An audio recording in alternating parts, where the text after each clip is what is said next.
आज बात करते हैं आइडिया फॉर्ज की। एक ऐसी कंपनी जिसकी दो कहानियां हैं। एक कहानी है भारत की सबसे बड़ी और सबसे कामयाब ड्रोन कंपनी होने की, और दूसरी कहानी है एक ऐसे स्टॉक की जो लिस्टिंग के बाद आसमान से सीधे जमीन पर आ गिरा। तो चलिए समझते हैं कि इस रोलर कोस्टर राइड के पीछे की असली वजह क्या है। अच्छा, आगे बढ़ने से पहले एक बहुत जरूरी बात। ये जो पूरी बातचीत है ये सिर्फ जानकारी और सीखने समझने के लिए है। हम कोई सेबी रजिस्टर्ड एडवाइजर नहीं है, तो इसे स्टॉक खरीदने या बेचने की सलाह बिल्कुल न समझा जाए। तो सबसे पहले आइडिया फॉर्ज है क्या? देखिए, भारत के ड्रोन स्पेस में इनका नाम सबसे ऊपर आता है। मतलब कोई शक ही नहीं है कि ये एक लीडर है। इनका ट्रैक रिकॉर्ड देखिए, 7,50,000 से ज्यादा कस्टमर फ्लाइट्स और 20 साल से ज्यादा का तजुर्बा है इनके पास टेक्नोलॉजी में। तो फिर सवाल यही उठता है कि अगर कंपनी इतनी जबरदस्त है, मार्केट लीडर है, तो फिर एक ब्लॉकबस्टर आईपीओ के बाद इसका शेयर औंधे मुंह कैसे गिर गया? आखिर हुआ क्या? चलिए इसी गुत्थी को सुलझाते हैं। इस सवाल का जवाब जानने के लिए हमें पहले चलना होगा उस वक्त में जब इसका आईपीओ आया था।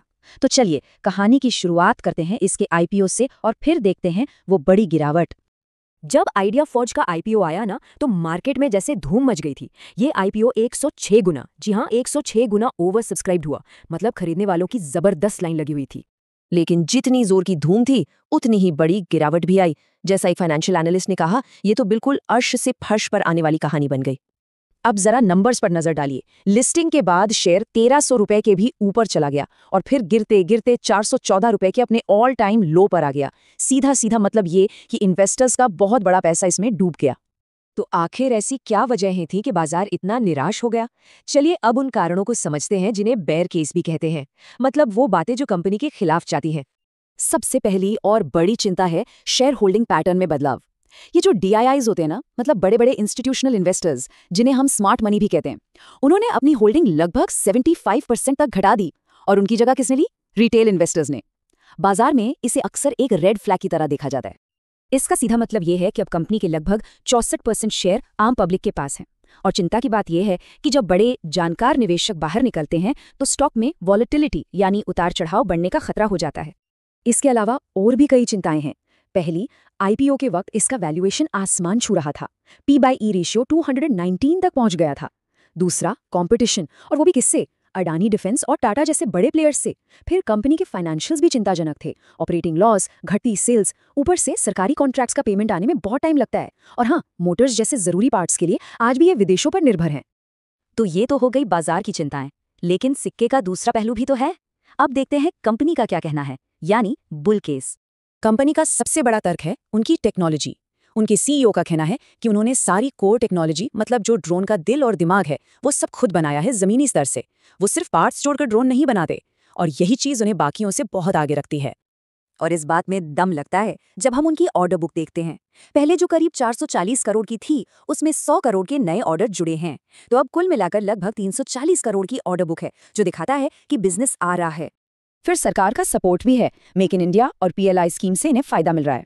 और एक और बड़ा बदलाव यह है कि अब 200 करोड़ से कम के टेंडर विदेशी कंपनियों को नहीं दिए जाते। इसका सीधा फायदा आइडिया फॉर्ज जैसी देसी कंपनियों को मिलता है। और ऐसा नहीं है कि कंपनी बस पुराने प्रोडक्ट्स पर ही टिकी है। वो लगातार नए इनोवेशंस कर रही है, जैसे जोल्ट टैक्टिकल यूएवी और येटी लॉजिस्टिक्स प्लेटफॉर्म। ये इनके फ्यूचर प्लान्स को दिखाते हैं। सिर्फ भारत ही नहीं, कंपनी की नजरें अब ग्लोबल मार्केट पर है। अमेरिका में फर्स्ट फोर्ज नाम से एक जॉइंट वेंचर बनाया है। और तो और इनके ड्रोन्स को नेटो स्टॉक नंबर भी मिल गया है। मतलब अब नेटो देश भी इनसे ड्रोन खरीद सकते हैं। ये एक बहुत बड़ी बात है। तो एक तरफ बाजार की चिंताएं, दूसरी तरफ कंपनी के बड़े दावे। इन दो अलग अलग कहानियों से हमें क्या सीखने को मिलता है? देखिए, मामला एकदम साफ है। एक तरफ है बुल केस, जो कहता है कि कंपनी मार्केट लीडर है, टेक्नोलॉजी सॉलिड है, ऑर्डर बुक बढ़ रही है और सरकार का साथ है। दूसरी तरफ है बेयर केस, जो कहता है कि कंपटीशन बहुत है, फाइनेंशियल्स कमजोर हैं, वैल्यूएशन बहुत ज्यादा था और बड़े इन्वेस्टर्स निकल रहे हैं। और यहीं पर इस पूरी कहानी का सबसे बड़ा सबक छुपा है।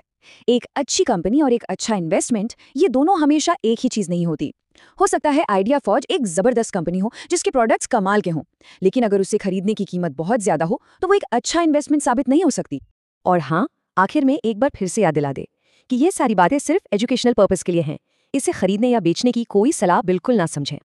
तो आखिर में एक सवाल सबके लिए, जब एक मार्केट लीडर का शेयर इतनी बुरी तरह गिरता है तो इसे खतरे की घंटी समझना चाहिए या फिर इसमें कोई छिपा हुआ मौका देखना चाहिए? उम्मीद है इस पूरे विश्लेषण से कुछ नई बातें सामने आई होंगी। अगर ये बातचीत पसंद आई तो इस वीडियो को लाइक करें और ऐसे ही और भी डीप डाइव्स के लिए चैनल को सब्सक्राइब जरूर करें।